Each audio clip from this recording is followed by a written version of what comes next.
Chapter 11. The Sorting Hat's New Song.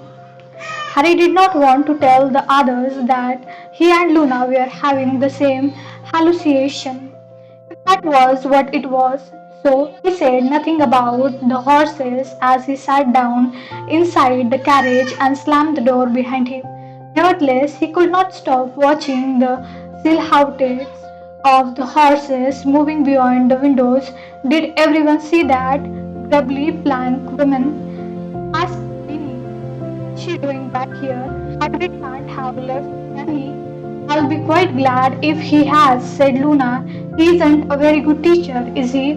Yes, he is, said Harry, Ron, and Ginny angrily.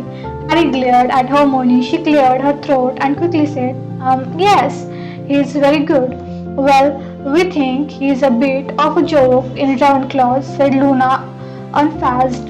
You have got a rubbish sense of humor then, Ron snapped as he wheeled beyond below them, gripped into motion. Luna did not seem perturbed by Ron's rudeness. On the contrary, she simply watched him for a while, though he were a mildly interesting television program.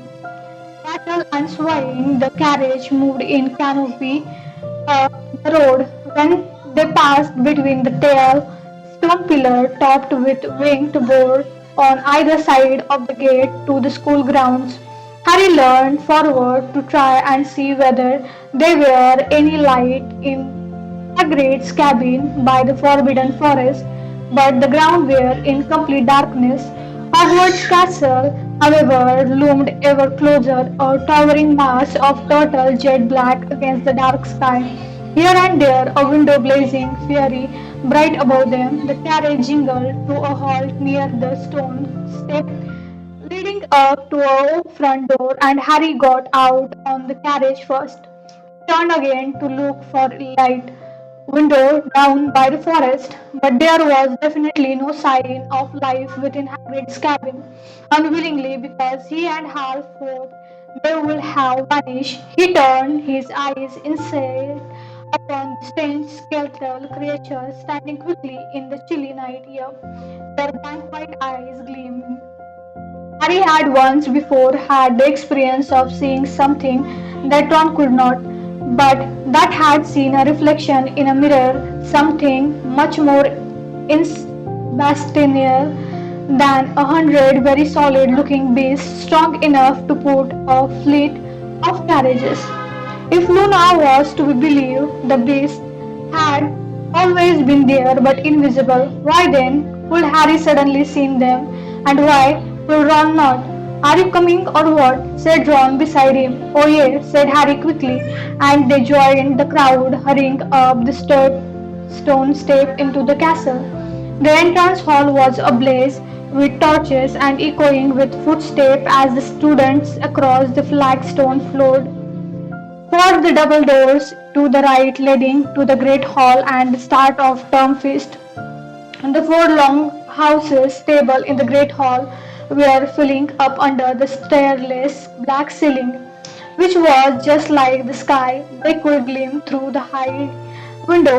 Candle floated into midair all around the tables, illuminating the silvery ghosts who were dotted about the hall and the faces of the sudden students talking eagerly to one another, exchanging summer news, shouting greeting at friends from other houses, eyeing one another's new haircut and robes again. Harry noticed people putting their head together to whisper as he passed. He gritted his teeth and tried to act as though he neither noticed nor cared. Luna drifted away from them at the Ravenclaw's table the moment they reached Gryffindor's. Ginny was held by some fellow fourth year and left to sit with them. Harry, Ron, and Hermione and Neville found seat together about halfway down the table between nearby Headless Snake, the Gryffindor house ghost, and Parvati Patil and Lavender Brown, the last two of whom gave Harry eerie oddly friendly greeting that made him quite sure they had stopped thinking about him in split second before he had more important thing to worry about. However, he was looking over the student's head to the staff table that ran along the top walls of the hall.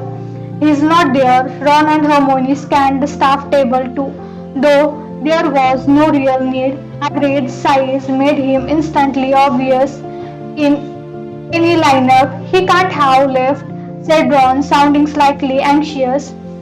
Of course, hasn't, said Harry firmly. You don't think he is hurt or anything, to, do you? Said Hermione uneasily. No, said Harry at once, but where is he then? There was a pause. Then Harry said very quietly, so that Neville, Parvati, and Lavender could not hear. Maybe he is not back yet. You know, from his mission, the thing he was doing over the summer for Dumbledore's. Yeah, yeah, that will be it, said Ron, sounding reassured. But Hermione bit her lip, looking up and down the staff table as though hoping for some conclusion explanation of Hagrid's absence. Who is that? She said sharply, pointing toward the middle of the staff table. Harry's eye followed her. They lit first upon Professor Dumbledore sitting in his light-back golden chair at the center of the long staff table wearing deep purple robes scattered with silvery star and a matching hat. Dumbledore's head was inclined toward the woman sitting next to him, who was talking into his ear. She looked, Harry thought, like somebody maiden and squat with short curly mouse's brown hair in which she had placed a horrible pink lace band that matched the fluffy pink cardigan she wore over her robes. Then she turned her face slightly to take a sip from her goblet, and he saw, with a shock of recognition, a pallid, toad-like face and a pair of prominent, pouchy eyes. It's that Umbridge woman who, said Hermione, she was at my hearing. She worked for Fudge.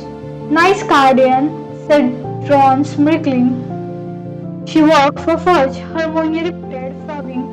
Don't know what she's doing here then. Don't know. Hermione scanned the staff table, her eyes narrowed. No, she muttered. No, surely not. Harry did not understand what she was talking about, but did not ask. His attention had just been caught by Professor Grubbly Plank, who had just appeared behind the staff table. She worked her way along to the very end and took the seat that ought to have been Hagrid's. That meant that the first year must have crossed the lake and reached the castle, and sure enough, a few seconds later, the door from the entrance hall opened. A long line of scared-looking first year entered, led by Professor McGonagall, who was carrying a stool on which sat an ancient wizard hat, heavily patched and darned with a wide rip near the frayed brim. Buzz of talk in the great hall faded away. The first year lined up in front of the staff table facing the rest of the students, and Professor McGonagall placed the stool carefully in front of them, then stood back. The first year's face glowed pale in the candlelight. A small boy right in the middle of the row looked as though he was trembling. Harry recalled fleeting how terrible he felt when he had stood there, waiting for the unknown test that would determine to which house he belongs. The whole school waited with bated breath. Then the rip near the hat's brim opened wide like a mouth, and the starting hat burst into song. In time of old when I was new, and Hogwarts barely started, the founder of our noble school, though never to be parted, united by a common goal, they had the self-fame yearning to make the world's best magic school and to pass along their learning. Together we will build and teach. The four goats friend decided, and never did they dream that they might someday be divided. For were they such friends anyway as Slytherin and Gryffindor, unless it was the second pair of Hufflepuff and Ravenclaws?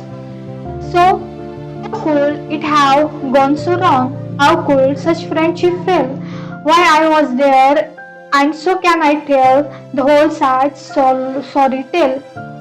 Said Slytherin will teach just those who are ancestrally impurest, said Ravenclaws will teach those whose intelligence is surest, said Gryffindor will teach all those with brave deeds to their name, said Hufflepuff, I'll teach the lot and treat them just the same. This difference caused little stiff. Then first they came up to light, for each of the four founders had a house in which they might take only those they wanted. So for instance, Slytherin took only pure blood wizard or great cunning, just like him, and only those of sharpest mind were taught by Ravenclaw, while the bravest and boldest went to death daring Gryffindor. Good Hufflepuff, she took the rest and taught them all she knew. Thus, the house and their founder retained friendship from the two. So Hogwarts worked in harmony for several happy years, but then discord crept among us, feeding on our fault and fear. The house that, like Pillar 4, had once held up our school, now turned up upon each other and divide sought to rule. And for a while it seemed the school must meet an early end, that way dueling and with fighting and a clash of friends. And at least there came a morning then when old Slytherin departed, and though the fighting then died out, he left us quite downhearted and never seen the founder for were settled down to three. Have the houses been united as they once were meant to be, and now the sorting hat is there, and you all know the score. I sort you into houses because that is what I am for, but this year I'll go further. Listen closely to my song. Though condemned, I am to split you. Still, I worry that it's wrong. Though I must fulfill my duty and must quarter every year, still I wonder whether sorting may not bring the end I fear. Oh no, the pearls read the sign, the warning history show for our Hogwarts in danger from external deadly foes, and we must unite inside her or will crumble from within. I have told you, I have warned you, let the sorting now begin. The hat became motionless. Once more, blood broke out, though it was punctured for the first time in Harry's memory, with muttering and whisper all across the great hall, students were exchanging remarks with their neighbors, and Harry, clapping along with everyone else, knew exactly what they were talking about. Breach out a bit this year, hasn't it? Said Ron, his eyebrow raised. Too right it has, said Harry. The sorting hat usually confined itself to describe the different qualities looked for by each of the four Hogwarts houses, and its own role in sorting them. Harry could not remember it every trying to give the school advice before. I wonder if it's ever giving warning before, said Hermione, sounding slightly anxious. Yes, indeed, said nearly headless Snake knowledgeably, leaning across Neville toward her. Neville winced. It was very uncomfortable to have a ghost lean through you. The hat feel itself honor bound to give the school due warning whether it fails. But Professor McGonagall, who was waiting to read out the list of first year names, it was giving the whispering student the sort of look that Sorge, yearly headless Nick, placed a see-through finger to his lips and sat primly upright again as the muttering came to an abrupt end. With a last foreign look that swept the four houses table, Professor McGonagall lowered her eyes to her long piece of parchment and called out Abercrombie, Una, the terrified look boy Harry had noticed early stumbled forward and put the hat on his head. It was only prevented from falling right down to his shoulder by his very prominent ear. The hat considered for a moment, then the grip near the brim opened again and shouted, Gryffindor! Harry clapped loudly with the rest of Gryffindor house as Yon Abercrombie staggered to their chair table and sat down, looking as though he would like very much to sink through the floor and never be looked at again. Slowly, the long line of first year teen in the pause between the names and the sorting hat's decision. Harry could hear Ron's stomach rumble loudly. Finally, Zeller Rose was sorted into Hufflepuff, and Professor McGonagall picked up the hat and stool and matched them away as Professor Dumbledore rose to his feet. Harry was somehow suited to see Dumbledore standing before them all. Whatever his recent bitter feeling toward his headmaster, between the absence of Hagrid and the presence of those dragonized horses, he had felt that his return to Hogwarts, so long anticipated, was full of unexpected surprises like jeering note in a familiar song. But this, at least, was how it was supposed to be, their headmaster rising to greet them all. Before the start of the term feast, to our newcomers, said Dumbledore in a ringing voice, his arms stretched wide and a beaming smile on his lips. Welcome to our old hand, welcome back. There is a time for speed making, but it is not tucking.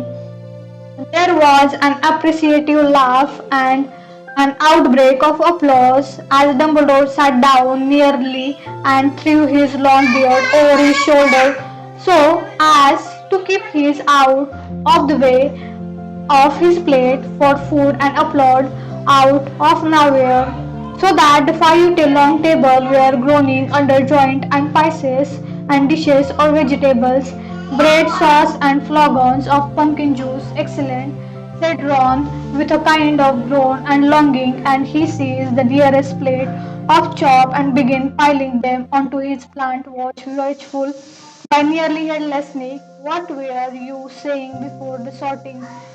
Harmony asked the ghost about the hat giving warning. Oh yes, said Nick, who seemed glad of a reason to turn away from Ron, who was now eating roast potato with almost instant enthusiasm. Yes, I have heard the hat give several warnings before, always at time when it dedicated periods to get danger for the school, and always, of course, its advice is the same: stand together, be strong from within. Oh, we don't know suffering dangers, it said Ron. His mouth was so full of I thought it was quite an achievement for him to make any noise at all. I beg your pardon, said nearly headless Nick politely, while Hermione looked revolted. Ron gave an enormous swallow and said, how can it know if the school's in danger if it's a hat?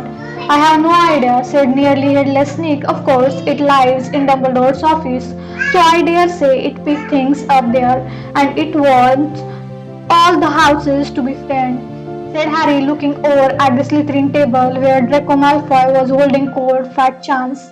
Well, now you shouldn't take this attitude, said Nick reprovingly. Peaceful cooperation, that's the key.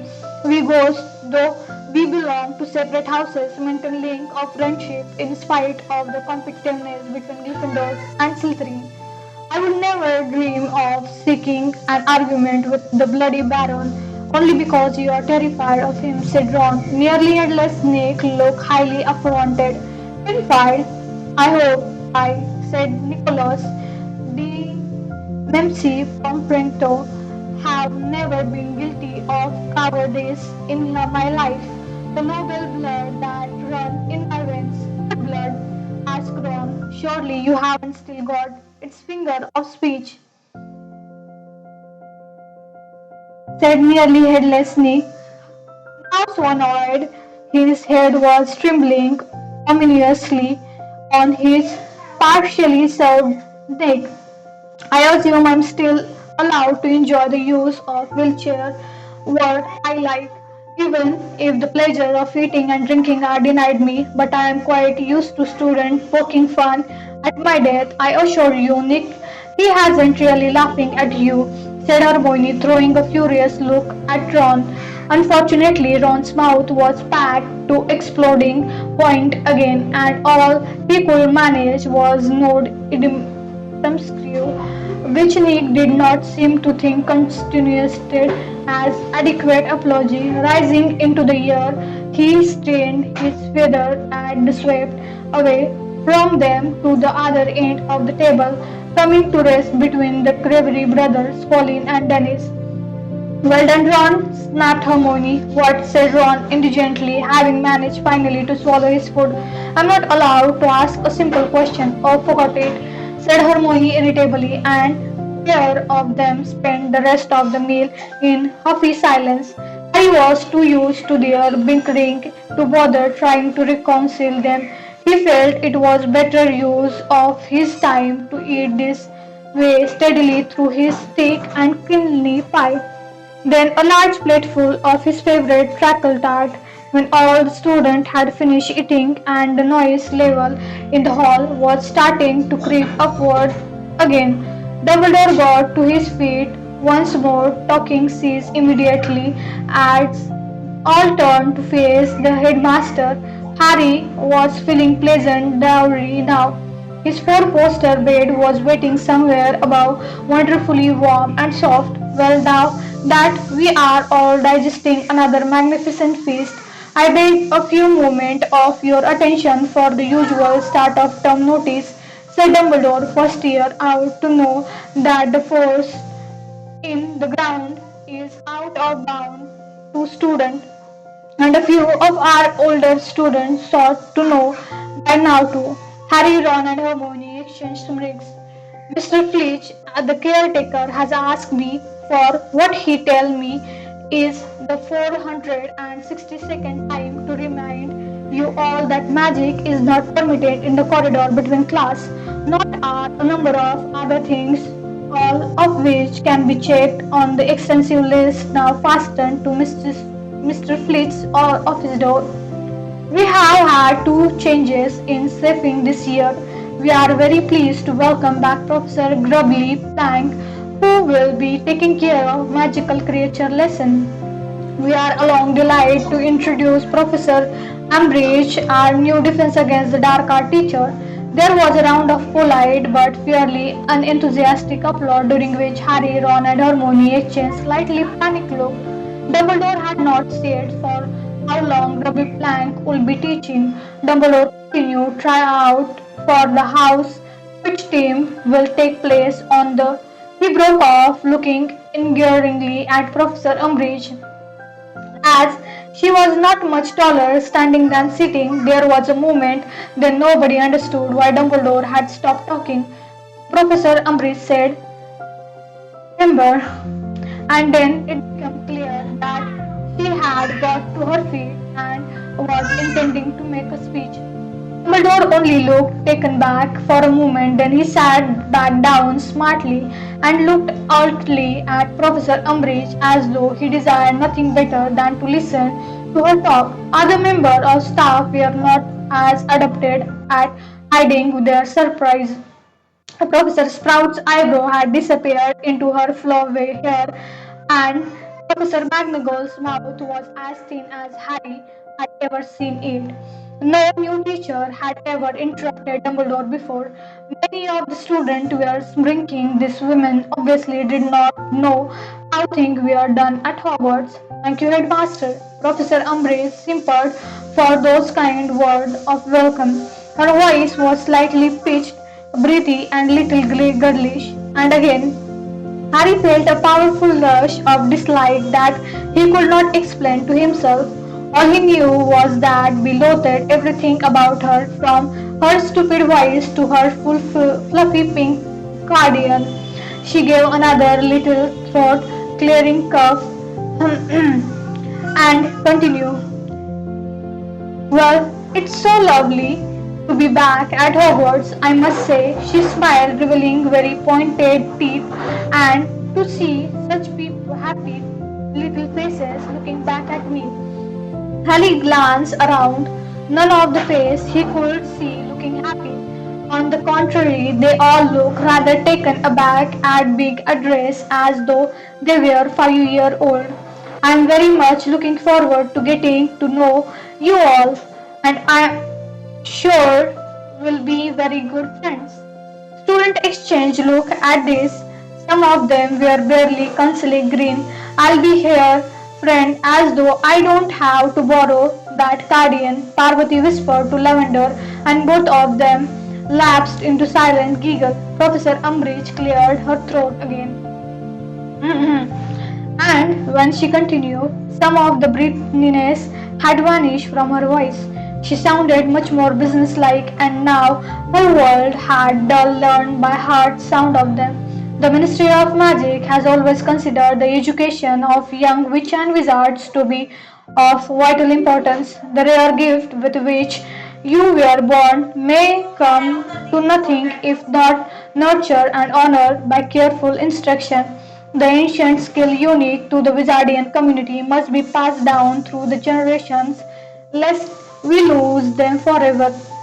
The treasury trove of magical knowledge amassed by our ancestors must be guarded, replenished, and polished by those who had been called to the noble profession of teaching. Professor Umbridge paused here and made a little bow to her fellow staff member, none of whom bore back. Professor McGonagall's dark eyebrow had contracted to that she looked positively orc-like, and Harry distinctly saw her exchange a significant glance with Professor Sprout as Umbridge gave another little and went on with her speech. Every headmaster and headmistress of Hogwarts has brought something new to the Winky's task of governing this historic school, and that is as it should be. For without progress, there will be stagnation and decay. There again, Professor, for progress' sake must be discouraged. For our tried and taste tradition often required no trickling a balance then between old and new, between permanence and change, between tradition and innovation. Harry found his attentiveness ebbing as though his brain was slipping in and out of tune. The quiet that always filled the hall and Dumbledore was speaking was breaking up as a student but their head together, whispering and giggling over at Ravenclaw's table. Cho Chang was chatting animatedly with her friends a few seats along from Cho. Luna Lovegood had got out the quiver again. Meanwhile, at the Hufflepuff table, Ernie Macmillan was one of the few still staring at Professor Umbridge, but he was glassy-eyed, and Harry was sure he was only pretending to listen in an attempt to live up to the new Perfect's badge gleaming on his chest. Professor Umbridge did not seem to notice the restlessness of her audience. Harry had the impression that a full-scale riot would have broken out under her nose and she would have flowed on with her speech. The teacher, however, were still listening very attentively, and Hermione seemed to be drinking in every word Umbridge spoke through, judging by her expression. They were not at all to her taste, because some changes will be for the better, while others will come in the fulfill of time to be recognized as a error of judgment. Meanwhile, some other habit will be retained and rightly so, whereas other outmoded and outworn must be abandoned. Let us move forward then into a new era of openness, effectiveness, and accountability into the preserving that ought to be preserved perfectly, that need to be preferred perfectly, and abrupting and running whenever we find practice that ought to be prohibited. She sat down, Dumbledore clapped, the staff followed his lead through. Harry noticed that several of them brought their hand together only once or twice before stopping. A few students joined in, but most had been taken unaware. By the end of the speech, not having listened to more than a few words of it, and before they would start applauding properly, Dumbledore had stood up again. Thank you very much, Professor Umbridge. That was most illuminating, said, bowing to her. Now as I was saying, which Trot will be here. Yes, it certainly was illuminating, said Hermione in a low voice. You're not telling me you're enjoying it, Ron said quietly, turning a gaze face upon Hermione. That was about the dullest speech I have ever heard, and I grew up with a Percy. I said illuminating, not enjoyable, said Hermione. It explained a lot. Did it? Said Harry in surprise. Sounded like a lot of waffle to me. There was some important stuff hidden in the waffle, said Hermione grimly. Was there? Said Ron blankly. How about progress of progress? Shake must be discouraged. How about running whenever we find practice that ought to be prohibited? Does that mean? Said Ron impatiently. I'll tell you that it means, said Hermione ominously, it means that ministry is interfering at Hogwarts. There was a great clapping and billowing all around them. Dumbledore had obviously just dismissed the school because everyone was standing up ready to leave the hall. Hermione jumped up looking frustrated. Ron were supposed to show the first year where to go. Oh yeah, said Ron, who had obviously forgotten. Hey, you lot midgates, Ron. Well, they are titchy, I know, but you can't call them mightiest. First year, Harmony called commandingly along the table. This way, please. A group of new students walked shyly up the gap between the Gryffindor and Hufflepuff table, all of them trying hard not to lead the group. They did not indeed see them very small. Harry was surely he had not appeared that young when he had arrived here. He grinned at them. A blond boy next to Yon Abercrombie looked petrified, nudged Iona, and whispered something in his ear. Yon Abercrombie looked equally frightened and stole a horrified look at Harry, who flapped the green slide off his face like skin scab. See you later, he said to Ron and Hermione, and he made his way out of the great hall along, doing everything he could to ignore more whispers, cutting and pointing as he passed. He kept his eye fixed ahead as he wove his way through the crowd in the entrance hall. When he hurried up the marble staircase, took a couple of concealed shortcuts, and had soon left most of the crowd behind. He had been stupid not to expect this, he thought angrily, as he walked through much emptier upstairs corridor. Of course, everyone was staring at him. He had emerged from the Triwizard Maze 2 months ago, clutching the dead body of a fellow student and claiming to have seen Lord Voldemort return to power. There had not been time last term to explain himself before everyone went home, even if he had failed up to give the whole school a detailed account of the terrible event in that graveyard. He had reached the end of the corridor to Gryffindor common room and had them to halt in front of the portrait of the fat lady before he realized that he did not know the new password. He said gloomily, staring up at the fat lady who smoothed the fold of her pink satin dress and looked sternly back at him. No password, no entrance, she said roughly. Harry, I know it, someone panted from behind him, and he turned to see Neville jogging toward him. Guess that it is. I'm actually going to be able to remember it for once. He waved the stern little cactus he had shown them on the maintenance memorabilia. Correct, said the fat lady, and her portrait swung upon toward them like a door, revealing a circular hole in the wall behind through which Harry and Neville now climbed. The Gryffindor common room looked as welcoming as ever, a cozy circular tower, room full of dilapidated, squashy armchair and rickety old table. A fire was crackling merrily in the grate, and a few people were warming up hand before going up to their dormitory on the other side of the room.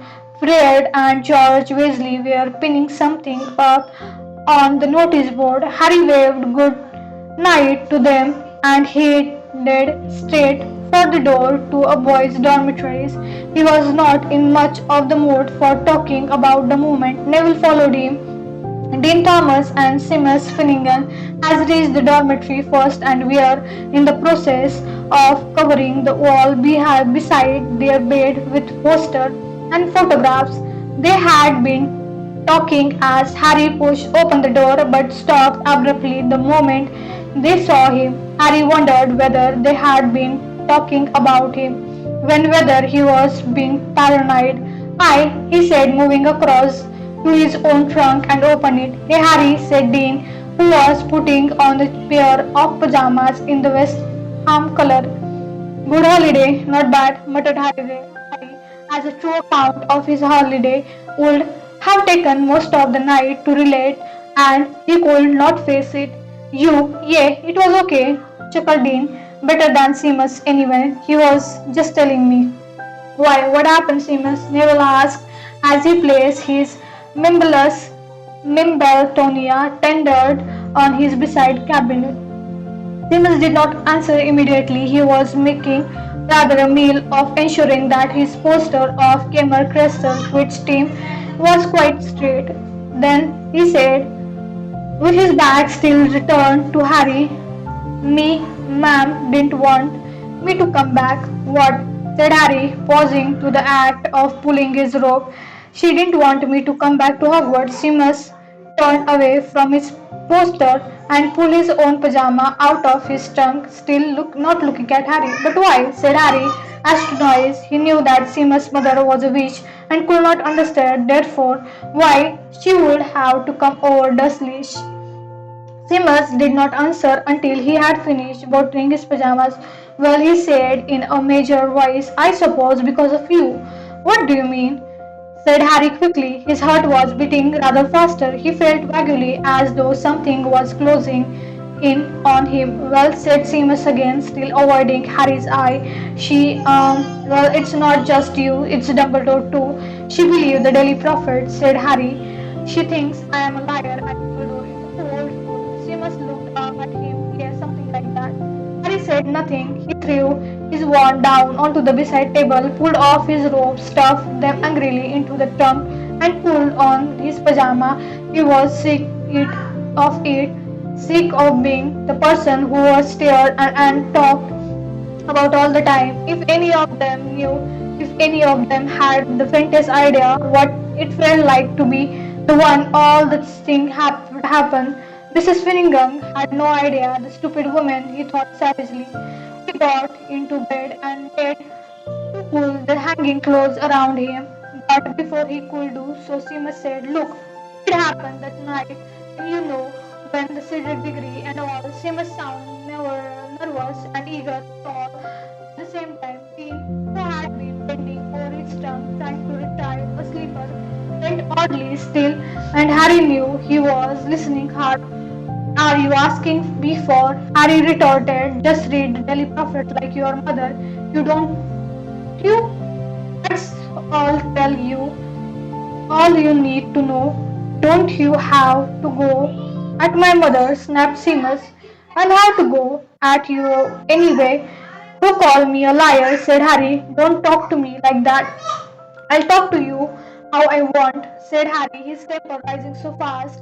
He snatched his wand back from his beside table. If you have got a problem sharing a dormitory with me, go and ask McGonagall if you can be moved. Stop your mummy worrying. Leave my mother out of this, Potter. What's going on? Ron had appeared in the doorway. His wide eyes traveled from Harry, who was kneeling on his bed with his wand pointing at Seamus, to Seamus, who was standing there with his first eyes. He's having to go at my mother, Seamus here. What? Said Ron. Harry wouldn't do that. He made your mother. He liked her.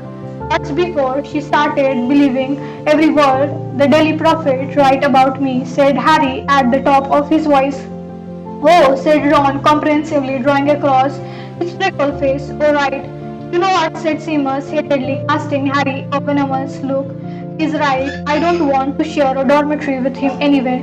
He's a madman. That's out of order, Seamus, said Ron, whose ears were starting to glow red, always a danger sign. Out of order I am, shouting Seamus, who in contrast with Ron was turning paler. You believe all the rubbish he is coming out with about you know who?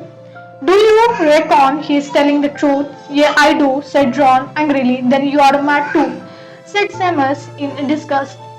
Yeah, well, unfortunately for you, pal, I am also perfect, said Ron, jabbing himself to the chest with a finger. So unless you want detention, watch your mouth. She must look for a few seconds as though detention would be reasonable price to pay to say was going through his mind, but with a noise of contempt, he turned to his heel, vultured into bed, and pulled the hanging shut with such violence that they had ripped from the bed and he fell in a dusty pile to the floor. Ron glared at Simmons, then looked at Dean and Neville. Anyone else? His parents got the problem with Harry, he said aggressively. My parents are muggle mad, said Dean, shrugging. They don't know nothing about know that at Hogwarts because I'm not stupid enough to tell them. You don't know my mother. She'll whistle anything out of anyone. Seamus snapped at him. Anyway, your parents don't get the daily profit. They don't know our headmaster's been sacked from the Wizard governments and the International Confederation of Wizards because he is losing his marble. My gran said in that's rubbish pipe up Neville. She say it's the daily profit that's going downhill. Not Dumbledore. She is cancelled our subscription. We believe Harry. He said simply. He climbed into bed and pulled and covered up of his chin, looking owl sly over then and Slimus. My grand's always said, you know who will come back one day. She says if Dumbledore says he's back. Harry felt a rush of gratitude toward Neville. Nobody else said anything. Seamus got out of his wand, repaired the bed hanging, and vanished behind them.